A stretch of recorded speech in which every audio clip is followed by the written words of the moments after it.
Satu tahun pertama yang harus kita kejar adalah rancangan undang-undang perampasan aset. Jadi koruptor itu tidak hanya dihukum, karena kadang-kadang korupsinya ratusan miliar, di penjara gak berjanji, Mas. Dia keluar itu jalannya begini, Mas. Saking kayanya. Saluran komunikasi caleg. Selamat siang pemirsa, ketemu lagi bersama saya Samwes, kali ini di podcast Saklek, saluran komunikasi caleg. Kita kehadiran sosok yang sangat fenomenal yang sudah dikenal dengan Soekarno Muda atau The Young Soekarno saat ini julukan trennya, yaitu Mas Koko atau Bro Koko Dirgantoro. Ini caleg DPR RI dari PSI Dapil Malang Raya. Kita sapa beliau. Selamat siang Mas Koko. Berlebihan sekali nih. Berlebihan sekali ya. Tapi orang teman-teman kenalnya wajahnya wah, kalau pecian gini kayak The Young Soekarno. Saya yang grogi. Iya, grogi. Iya, memang ilmu padi itu semakin berisi, semakin menunduk. Tapi yang mengakui kan orang-orang sekitarnya. Ini kalau dipandang Bro Koko ini mirip sekali sama Bung Karno, The Young Soekarno. Oke. Bro, manggilnya Bro ini kalau di PSI ya. Bro Koko sudah keliling-keliling Malang Raya? Lumayan lah, saya dari bulan Mei sampai sekarang ya. Iya. Ratusan titik lah, Mas. Ratusan titik ya? Titik lah, mungkin ada 200-an. 200-an. Belum nyampe itu kalau 200-an. Malang, Kabupaten Malang itu 278 desa, 12 kelurahan.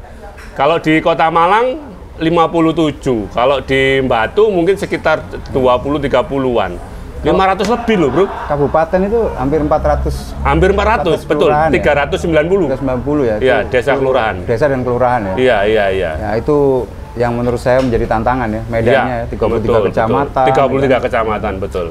Ya, waktu interaksi apa segala macam ya.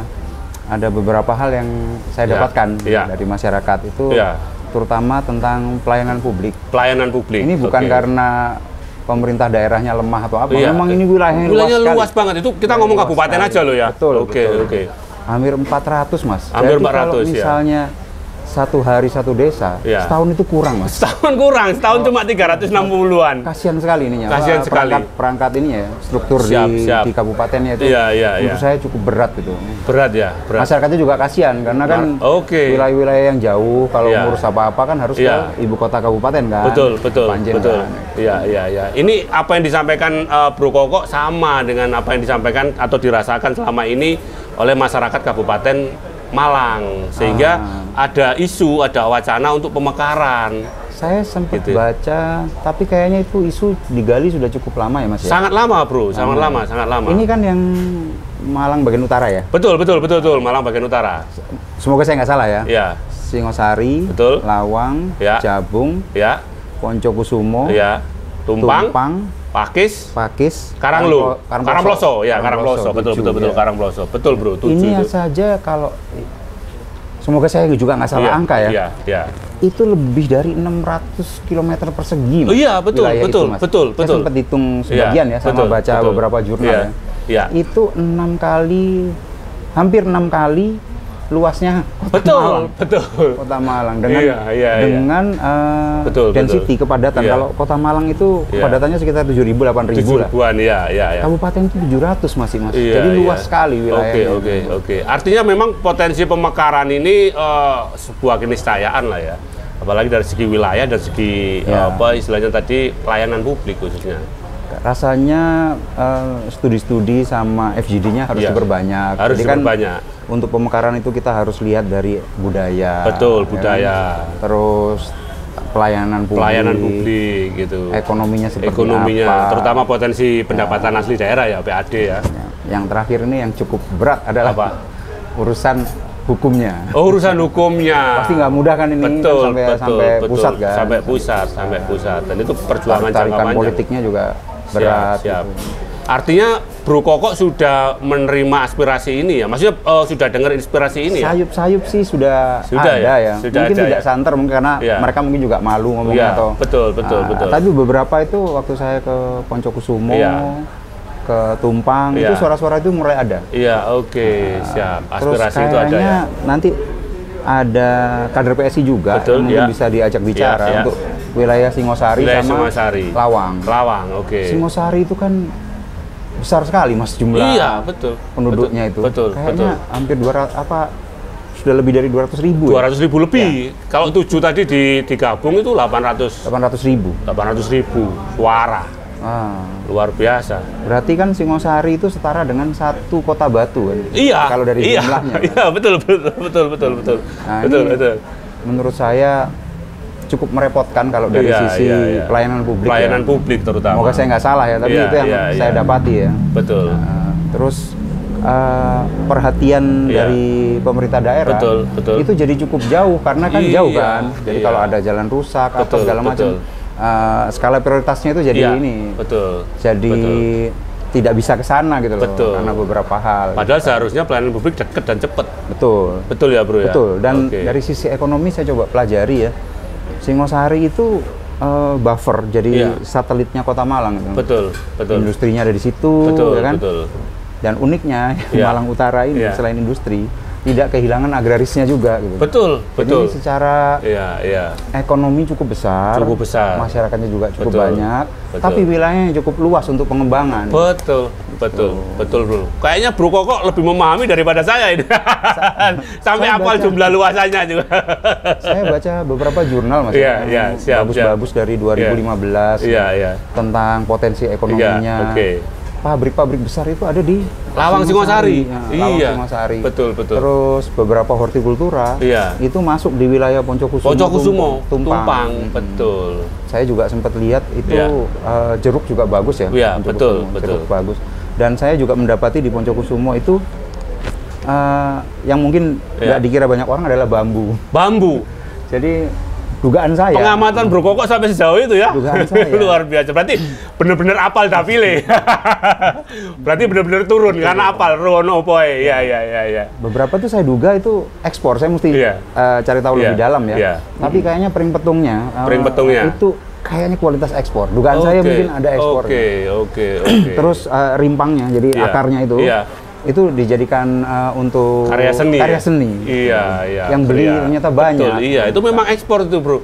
Saya dengar-dengar memang ekspor itu. Jadi ada toko di sana namanya Cak Kus Pro Desa. Itu juga salah satu pendukungnya untuk agar pemekaran gitu loh. Cuma memang ini golden time-nya pemekaran. Karena dari tahun ke tahun, 5 tahun kemarin aspirasi pemekaran ini terhenti karena tidak ada goodwill, tidak ada goodwill lah istilahnya. Dan jarang sekali ada nyun sewu anggota dewan yang berani diajak ngomong pemekaran. Ini Bro Koko berani, luar biasa ini. Ya. Kalau ini mas, kalau misalnya ini jalan terang gitu ternyata itu saya pengen paling enggak setahun pertama itu diskusinya diperketat. Budaya, ekonomi, ekologi kita liatin semua. Habis itu baru kita beranjak ke pemekaran secara hukum. Artinya Bro Koko siap menampung aspirasi dari 7 kecamatan ini ya? Kalau saya ngelihat kebutuhannya itu arahnya cukup urgent mas. Kalau nggak ditangani itu sayang. Karena ini tipologinya mirip dengan yang tempat saya tinggal. Saya tinggal kan separuh-separuh. 2 minggu saya di Banten, di Tangerang Selatan, 2 minggu di Malang kan. Nah di Tangerang itu dulu adanya adalah Kabupaten Tangerang. Besar dulu Kabupaten Tangerang. Terus jadi Kota Tangerang. Itu kalau nggak salah 13 kecamatan. Ada Tangsel sekarang. Tangsel muncul, 7 Tangsel kecamatan. muncul. Iya. OTW kayak ini, Kabupaten Malang Utara. Ini ada kemungkinan Kabupaten Tangerang Utara. Ada juga aspirasi dari masyarakat. Artinya memang isu pemekaran ini, wacana pemekaran ini tidak hanya di Malang. Banyak. Malah Tangerang itu ada isu juga Tangerang Tengah atau Tangerang Barat gitu. Jadi Tangerang itu jadi Kabupaten Tangerang, Tangerang Utara, Tangerang Tengah, Tangsel, Kota Tangerang. Jadi ada 5. Artinya ada studi bandingnya lah, ada referensinya ada benchmarknya ya. Semakin ini mas, semakin dekat pelayanan publik, itu pelayanannya semakin baik.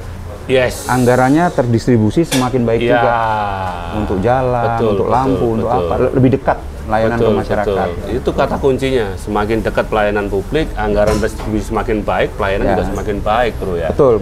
Oke, luar biasa. Ini masalah ini aja mas. Masalah upaya bagaimana kita meyakinkan sekarang ini. Iya, oke. Saya rasa kalau dari studi-studi itu saya lihat banyak sekali budayawan yang juga cerita kan. Betul, saya agak kurang paham ya tentang akar budaya, tapi banyak sekali yang ngomong budaya itu emang unik. Unik. Malang bagian utara ini unik. Betul.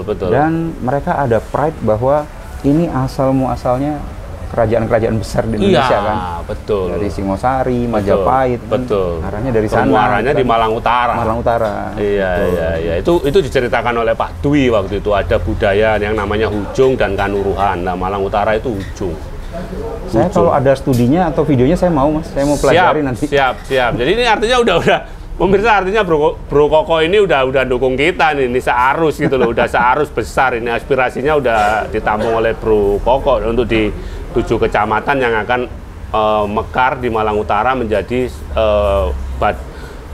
kawasan otonomi sendiri gitu ya, mandiri gitu ya. Karena menurut saya selain tadi pertanian, hortikultura dan juga saya lihat ada pangan ya. Pabriknya juga oke. Satu lagi ya, wisatanya juga bagus. Wisatanya juga bagus. Ya betul. Kan? Betul. Juga bagus. Betul. Singosari aja bisa ngelihat wisata budaya, sejarah. Ya, terus ini kan arah yang Bromo Tengger Semeru itu juga betul, BTS. Masuk kan? Masuk kan? Ya betul, Tumpang sama Poncokusumo itu. Ya. Wilayah Trisula, ujung tombaknya di sana. Itu saya foto aja udah bahagia. Jadi saya foto itu di ladang tebu. Tapi saya bisa lihat langsung gunung di belakang. Iya, betul. Ini menurut saya sayang kalau nggak dimanfaatkan. Betul. Nah, kalau di otonomi sendiri, dikembangkan sendiri. Betul. Jadi kan membuka lapangan pekerjaan di situ. Betul. Sama satu lagi, Mas, ada cita-cita Pak Jokowi yang bisa dijalankan di Malang Utara.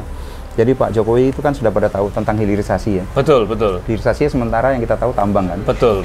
Padahal ada juga hilirisasi pertanian sama perkebunan. Oke. Dan itu cocok di Malang Utara, ada semuanya. Butuh teknologi tepat guna ya, riset ya. Misalnya kan tebunya banyak tuh. Betul. Jadi tebunya itu tidak dibawa ke pabrik dalam bentuk fresh sugarcane, batangan. Batangan, iya betul. Tapi ada nih, saya lagi belajar, ada teknologi sederhana, saya juga lagi cari budgetnya. Itu satu desa bisa mengolah sendiri, jadi ngirim ke pabrik, itu dalam bentuk crude sugar. Jadi raw sugarnya itu ya. Crude dalam cair. Ya. Nanti juga bisa untuk industri alkohol industri ya, bukan buat minuman ya. Betul. Alkohol industri gitu. Spiritus, betul. Gitu. Jadi banyak. Terus jeruknya selama ini kan dijual fresh kan? Dijual buah kan? Nah, kalau misalnya ada tali temali industri yang baik gitu ya, hilirisasi tadi ya. Mas. Mungkin, tapi mesti dikaji secara ekonomi ya. Industri fresh juice yang diproduksi khusus di Malang Utara.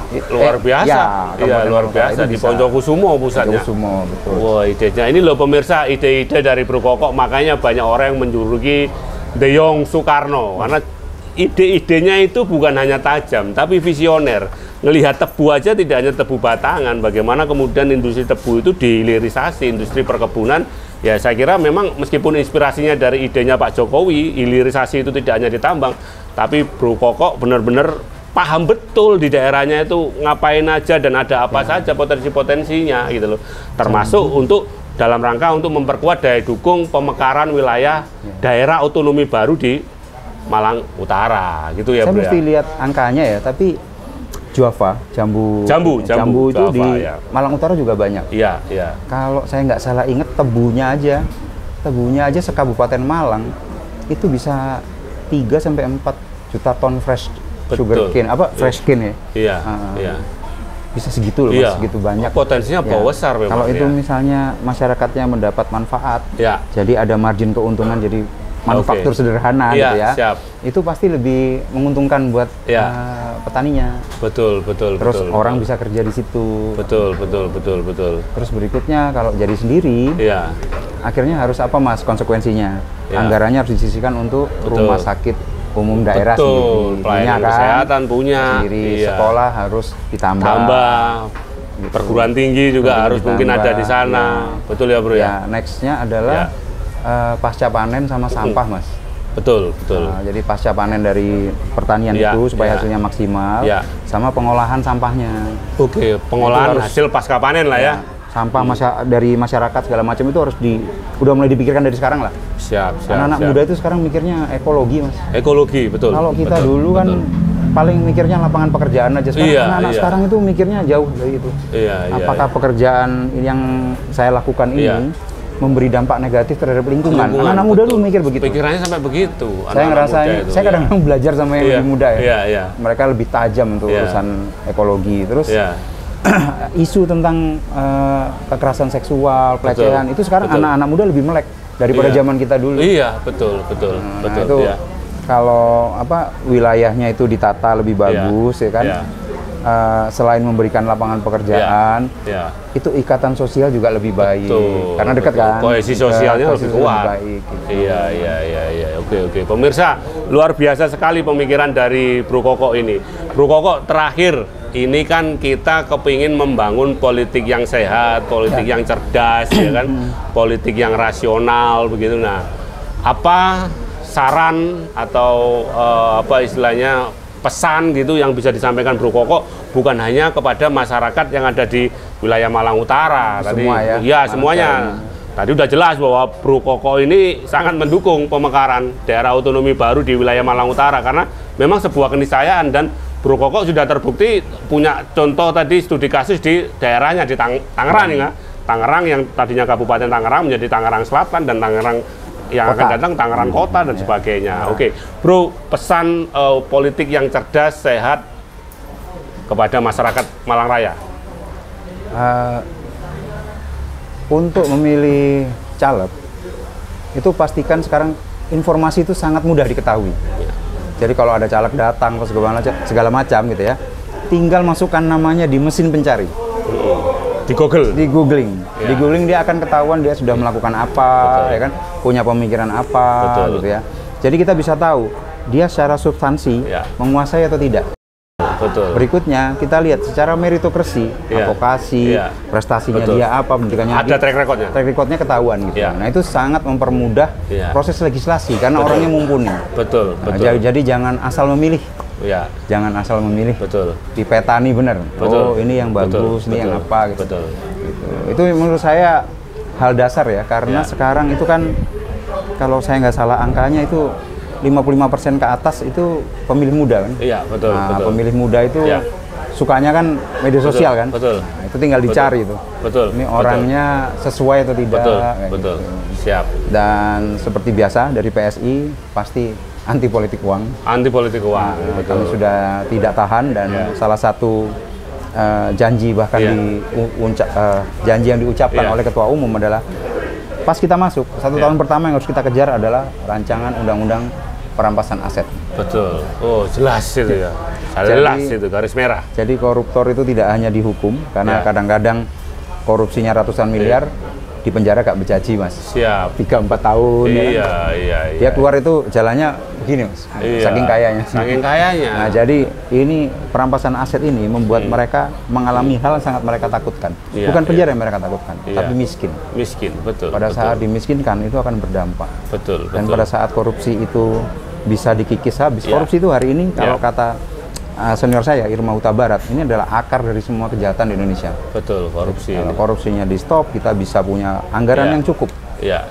Bisa punya anggaran yang cukup untuk pendidikan, kesehatan, kesejahteraan. Dan selama saya keliling itu Mas, saya semakin yakin BPJS gratis itu harus dilakukan. Habis itu PKH yang harus merata dan tepat sasaran. Yang dasar-dasar ini banyak terlewatkan gitu. Gitu Mas. Luar biasa Bro Koko. Jadi pemirsa sekali lagi saya perlu menekankan sekali lagi memang apa yang disampaikan oleh Bro Koko ini sangat tajam, mendalam dan visioner. Inilah pemikiran-pemikiran Bung Karno. Jadi bagaimana membangun bangsa itu dari akarnya. Dan benar ketika ingin memilih caleg dari dapil manapun siapapun dia, kenalilah track recordnya. Kenalilah sejarahnya agar kita tidak membeli kucing dalam karung karena yang dikecewakan adalah Anda sekalian semuanya. Hanya 5 menit di bilik tapi menentukan masa depan banyak orang termasuk Anda. Kenalilah.